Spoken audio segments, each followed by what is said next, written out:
오늘 이 시간 각가정에서 영상으로 토요 새벽 예배에 함께 참여하시는 우리 교우님들을 주님의 이름으로 환영합니다. 우리가 함께 이 토요 영상 예배를 드릴 때쯤이면 저는 한국에 나와 있을 것입니다.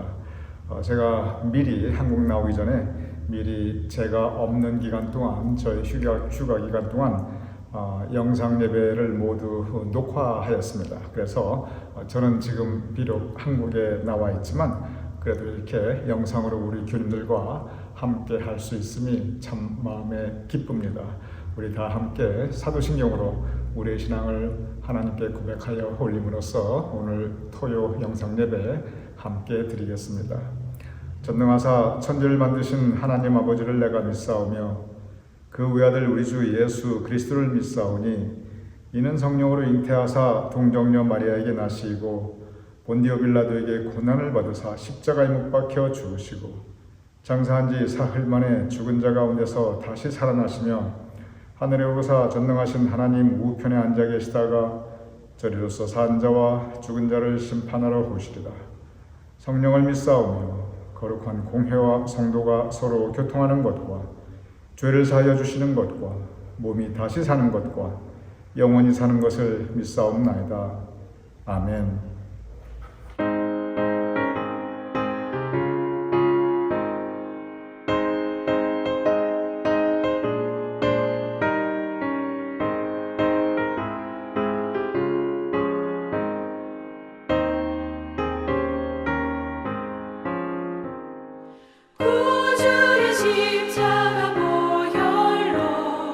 죄 씻음 받기를 원하니 내 죄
지난주간 고난주간이었습니다. 그래서 고난주간 특별 새벽 예배가 매일 아침 7시에 우리가 함께 하나님께 드렸지요. 이제 부활절이 지나고 다시 원래대로 구약의 성서 인물들을 묵상하는 토요 예배입니다. 오늘 순서는 우리 계획표에 따라서 구약의 이사야 예언자에 대해서 함께 말씀을 묵상하며 그리고 은혜를 나누고자 합니다. 이사야는 구약에 있는 많은 예언자들 중에서 어쩌면 가장 위대한 그리고 가장 존경받는 예언자 중에 한 분입니다. 이사야의 그 예언 활동하는 그 기간 동안 참 많은 일들이 있었고 또 그러한 각 상황에 따라서 예언자 이사야는 그의 백성들에게 정말 귀한 많은 가르침을 주셨습니다. 그런데 이 오늘 한 시간 짧은 말씀의 나눔 시간에 그 이사야 전체 그의 일생과 그의 가르침에 대한 말씀을 나누기는 참 시간의 제약 때문에 어렵습니다. 그래서 오늘은 이사야와 관계해서 한 가지만 죄의 고백과 구원, 죄의 고백과 구원에 대한 가르침만 우리가 함께 나누며 은혜 받고자 합니다. 성경은 이사야가 하나님을 맨 처음 만나는 장면을 구체적으로 기록하고 있습니다. 이사야서 6장 5절 이렇게 기록되어 있습니다. 내가 말하되 화로다 나여 망하게 되었도다. 나는 입술이 부정한 사람이요 나는 입술이 부정한 백성 중에 거하면서 만군의 여호와이신 왕을 배웠음이로다 하였더라. 이 부분은 이사야가 하나님을 처음 만나는 장면입니다. 그가 하나님을 만나자마자 바로 하였던 것이 있습니다. 그것은 뭐냐면 나는 부정한 사람이요 즉 스스로 본인이 죄인된 본인의 죄됨을 고백하고 있습니다. 그런데 그 전에 이사야가 뭐 정말 엄청나게 죄 지은 게 있느냐, 뭐 나쁜 사람이었느냐, 그렇지 않아요. 전혀 이사야의 죄 지은 기록 전혀 없습니다. 그럼에도 불구하고 그는 하나님을 만나자마자 그의 존전 앞에서 나는 죄인입니다. 나는 부정한 사람입니다. 그는 고백하고 있습니다. 성경은 베드로가 예수님을 처음 만나는 장면 또한 구체적으로 상세하게 우리에게 전하고 있습니다. 누가복음 5장 8절 이렇게 기록되어 있습니다. 베드로가 이를 보고 예수의 무릎 아래에 엎드려 이르되 주여 나를 떠나소서 나는 죄인이로소이다. 나는 죄인이로소이다. 베드로가 예수님을 만나자마자 곧바로 나는 죄인이로소이다. 자기의 죄인됨을 고백합니다. 그런데 성경을 쭉 읽어보면요, 그 전에 뭐 베드로가 특별하게 죄 지은 거 있느냐, 뭐 나쁜 사람이냐, 전혀 그렇지 않아요. 그냥 하루하루 고기잡이 하면서 자기의 직업에 충실하고 가족을 부양하던 그러한 사람이었습니다. 성실한 사람이었어요. 그런데 예수님을 만나자마자 나는 죄인이로소이다. 자신의 죄인됨을 고백하고 있습니다. 여기서 우리가 깊이 묵상해야 할 신앙의 교훈이 있습니다. 우리 모두 믿는 사람들입니다. 크리스찬들입니다. 그러면 우리의 신앙생활이 어디에서 시작되는가? 우리의 깊은 그 믿음, 하나님을 향한 믿음이 어디에서 시작하는가? 그 출발점이 무엇인가? 그 부분입니다. 그것은 성경을 보면은 나의 죄됨, 나는 죄인으로소이다. 하나님, 주님 앞에 나는 죄인으로소이다. 바로 이 고백, 죄의 고백으로부터 시작합니다. 이사야가 그랬고, 베드로가 그랬고, 사도 바울이 그랬고, 성경의 많은 인물들이 이 죄의 고백으로부터 시작합니다. 그런데 여기서 한 가지 우리가 유념해야 될 것이 있습니다. 그것은 뭐냐면은 여기서 죄라고 할 때 이것은 무슨 법적인 죄나 도덕적인 죄나 윤리적인 죄나 우리가 일반적으로 생각하는 그런 죄의 개념이 아니라는 것입니다. 만약에 그런 것이라면 뭐 이사야가 베드로가 뭐 죄 지은 거 전혀 없어요. 최소한 성경에 아무 기록도 없습니다. 그렇기 때문에 성경이 말하는 죄라는 개념은 우리가 일반적으로 생각하는 그런 죄를 지었으니 벌을 받아야지, 재판을 받아야지, 뭐 나쁜 사람, 이런 법적이나 도덕적이나 윤리적인 그런 차원이 아니라는 것입니다. 영적인 차원입니다. 그럼 영적인 차원의 죄가 무엇이냐는 것입니다. 영적인 차원의 죄, 성경이 말하는 죄, 이사야가 고백했던 죄, 베드로가 고백했던 죄, 그 밖에 성경에 많은 사람들이 고백했던 그 죄의 고백은 내가 주님과 떨어져 있다는 것, 내 마음에 주님이 온전히 나를 주장하시어 주인으로 내가 모시지 않았다는 것, 내 입술이 주님의 뜻과 다른 말을 하고 있다는 것, 내 행동이 주님의 말씀, 주님의 가르침을 따르지 않았다는 것, 무엇보다도 내가 정말 주님의 인도하심을 따라 내 인생을 사는 것이 아니라 내가 내 생각, 내 뜻, 내 주장대로 살아가고 있다면 그것이 죄입니다. 그런 관점에서 볼 때 우리 모두는, 여러분과 저 우리 모두는 죄인입니다. 그래서 성경은 하늘 아래 의인은 없나니 한 사람도 없다고 말씀하고 있습니다. 이렇게 영적인 개념으로 보면은 우리 스스로 누가 우리 보고 뭐라고 하지 않아도 그렇지, 내가 전적으로 주님을 마음에 모시고 살아간다고 하기에는 내가 때로는 두 마음을 품기도 하고, 때로는 내 마음이 세상을 향하기도 하고, 때로는 내가 내 뜻, 내 욕심에 따라 움직이기도 하고, 우리가 고백하지 않을 수가 없어요. 그것이 죄의 고백입니다. 그리고 믿음은 바로 이 죄의 고백, 나는 죄인으로서이다, 이 고백으로부터 시작합니다. 그런데 우리가 세상 안에 있으면, 그래서 우리의 마음이, 우리의 눈이, 우리의 관심이 세상으로 향해 있으면, 그러면 내가 죄인이라는 것을 느낄 수가 없어요. 주변에 소음이, 가끔 이게 소방차가 막 뺑뺑뺑하게 앵앵앵 하고 돌아가면은 제가 무슨 말씀 전화 드리는지 우리 교님들 잘 못 알아들으십니다. 왜냐면은 제가 말씀을 안 드리는 게 아니고 이 소방차 소음이 너무 시끄러우니까 제 음성이 못 들리는 거죠. 마찬가지예요. 우리 마음이 너무 복잡하면은 그 세미한 곳에서 들려주시는 주님의 음성을 우리가 못 들어요. 이렇게 우리는 이런저런 이유로 우리가 내가 죄인이라는 것을 못 느낄 때가 많이 있습니다. 그런데 주님을 만나면, 주님 앞에 서면, 그때 비로소 내가 나 자신에서 느끼지 못하였던 나의 죄됨, 나의 죄인됨을 내가 느낄 수가 있습니다. 내 죄가 내가 내 눈으로 볼 수가 있어요. 내 영의 눈으로 나의 죄됨을 내가 볼 수가 있어요. 주님이라는 그 선한 영적 존재 앞에 서면, 그러면 연약하고 부족한 나의 죄가 보입니다. 그래서 주님은 마치 거울과도 같은 분입니다. 내가 나 스스로를 볼 수 없으되, 그러나 내가 거울 앞에 서면, 그러면 그 앞에서 내 모습을 볼 수 있기 때문에 그렇습니다.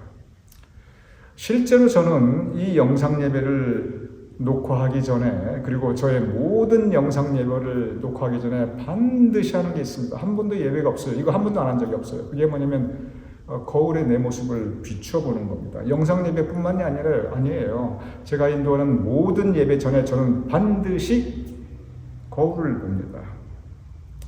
왜냐하면 거울을 보면서 혹시 넥타이가 삐뚤어진 건 아닌가, 와이셔츠 기치 밖으로 나온 건 아닌가, 머리가 너무 헝클어져 있는 건 아닌가, 혹시 얼굴에 뭐라도 묻은 것이 있는 건 아닌가, 제가 찬찬히 저 자신을 다시 살펴봅니다. 그리고 흐트러진 것이 있으면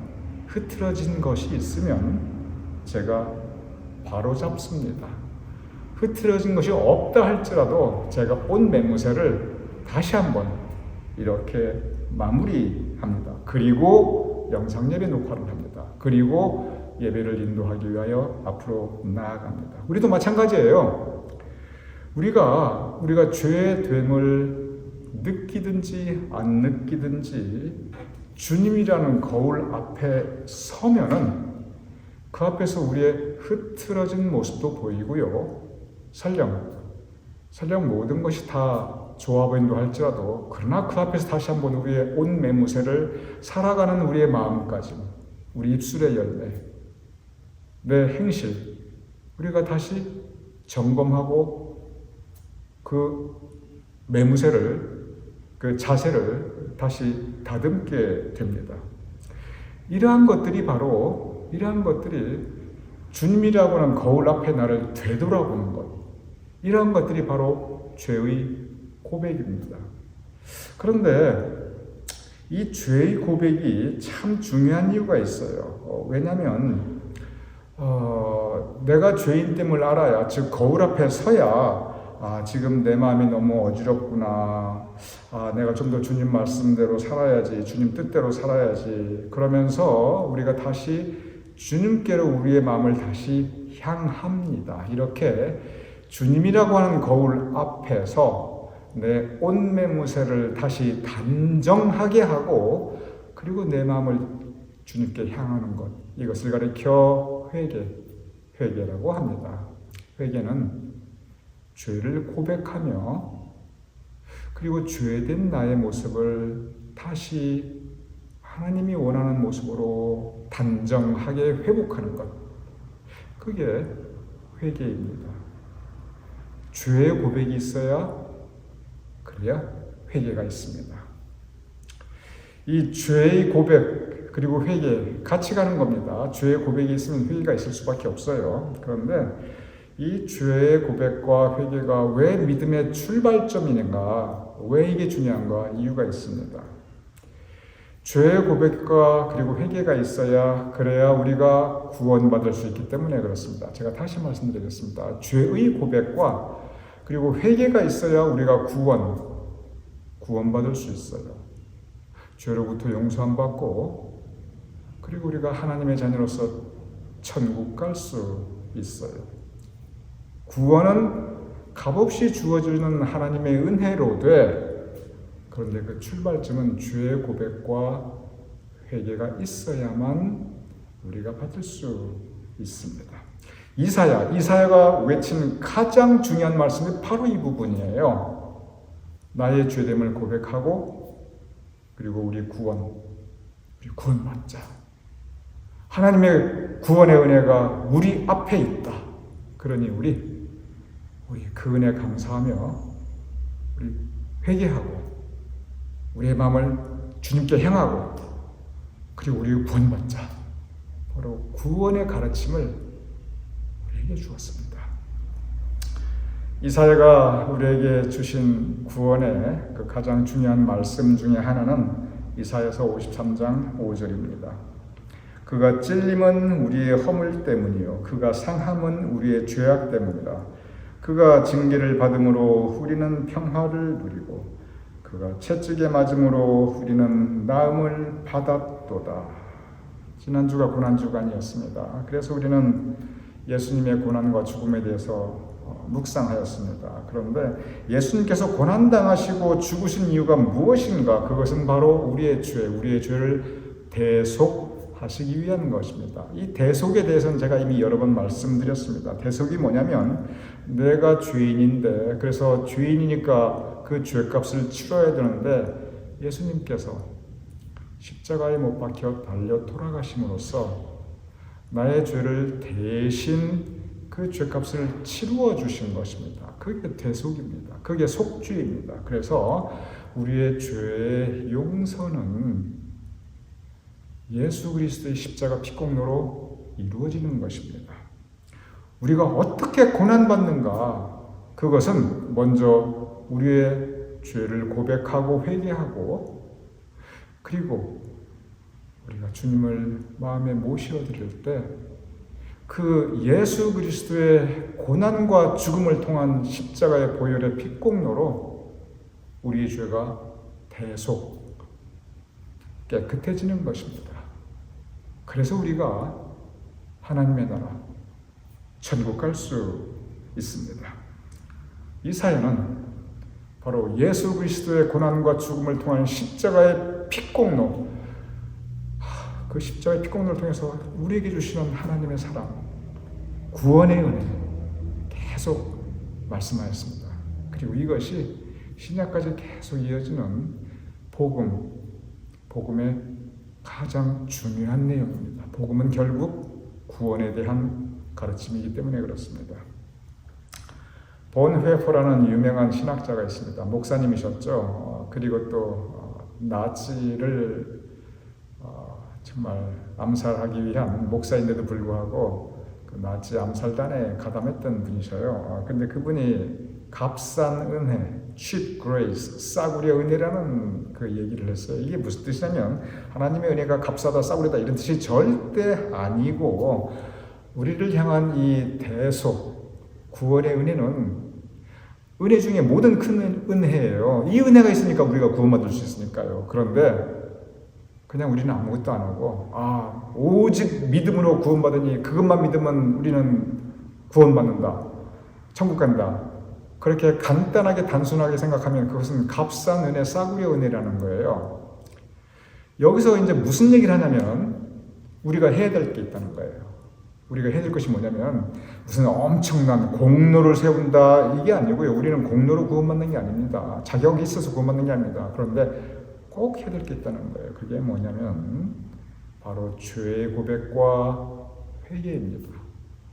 우리의 죄를 고백하고 회개하고 주님이라는 거울 앞에 우리의 옷매무새 생활에 대한 우리의 삶의 모습을 다시 단정하게 하고, 그리고 주님 뜻대로 살아가는 것, 하나님의 자녀로서 살아가는 것, 그게 있어야 이 은혜가 정말 우리에게 하나님의 크신 사랑의 은혜이지, 우리가 해야 될 죄 고백도 없고 회개도 없고 하나님의 자녀로 살아간다는 마음의 결단도 없고, 자기는 자기 마음대로 살아가면서 세상과 짝하고 살아가면서 예수님께서 나를 위해 십자가에 돌아가셨으니 나는 구원받는다, 그거는 값싼 은혜라는 거예요. 저는 이 말씀에 동감합니다. 맞습니다. 처음에 말씀드렸죠. 우리의 믿음은 죄의 고백과 회개로부터 시작한다. 이 사연은 바로 그 부분, 그리고 우리의 구원은 예수님의 고난과 죽음을 통한 십자가의 피공로이다. 바로 이 부분을 이 사연은 우리에게 가르치고 있습니다. 오늘 이 시간 정말 주님께서 고난당하시고 십자가에 못 박혀 돌아가심으로써 우리의 죄를 대속하시고 그 모든 우리의 죄를, 그 죄값을 대신 치르시고, 그리고 우리가 구원받게 하신, 공로도 없고 자격도 없는 우리가 구원받게 하신 그 은혜에 감사하면서 죄의 고백과 회개는 한 번 하는 게 아니에요. 어쩌면 매일 하는 겁니다. 우리가 거울을 매일 보듯이 정말 매일 주님이라고 하는 거울 앞에 서서 우리의 마음가짐, 우리의 입술의 열매, 우리의 살아가는 모습 항상 단정하게 우리의 매무새를 고치며 살아가시는 우리 모두가 될 수 있기를 주님이 축원합니다. 우리 함께 기도하겠습니다. 아버지 하나님, 이사야 예언자의 말씀을 묵상하옵나이다. 우리로 하여금 주의 고백과 회개가 있게 하시고, 그리고 우리를 사랑하시되 죽기까지 사랑하시는 주님을 우리의 마음에 영접하여 우리가 구원받은 하나님의 백성으로서 하나님의 뜻에 따라 살아갈 수 있도록 도와주시옵소서. 예수님 이름으로 기도드렸사옵나이다. 아멘.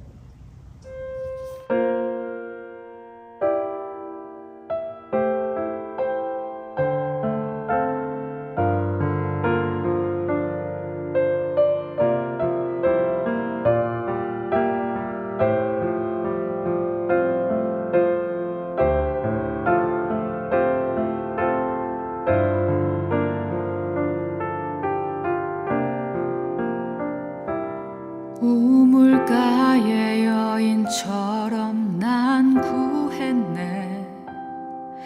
헛되고 헛된 것들을 그때 주님 하신 말씀, 내 세매와 생수를 마셔라. 오 주님, 채우소서. 나의 잔을 높이 듭니다. 하늘 양식 내게 채워주소서. 넘치도록 채워주소서.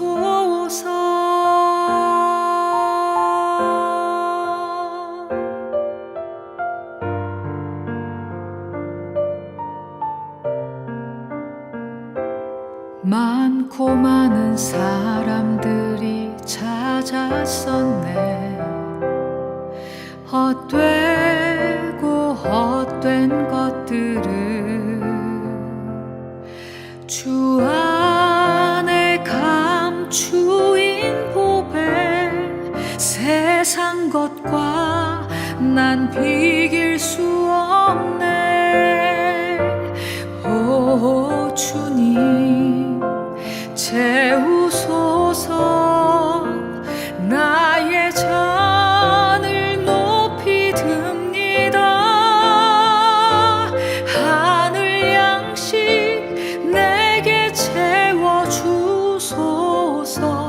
넘치도록 채워주소서.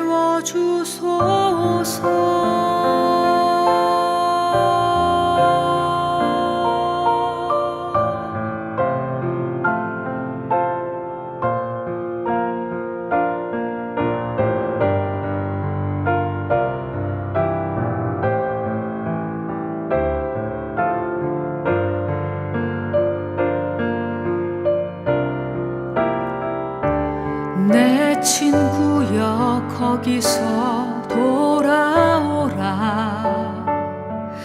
내 주의 넓은 품으로. 우리 주님 너를 반겨 그 넓은 품에 안아주시리. 오 주님 채우소서.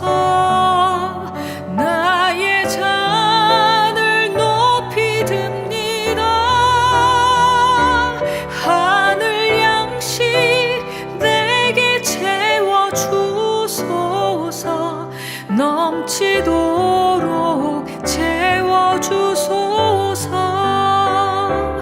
오 주님 채우소서. 나의 잔을 높이 듭니다. 하늘 양식 내게 채워주소서. 넘치도록 채워주소서. 하늘 양식 내게 채워주소서. 넘치도록 채워주소서. 넘치도록 채워주소서. 넘치도록 채워주소서.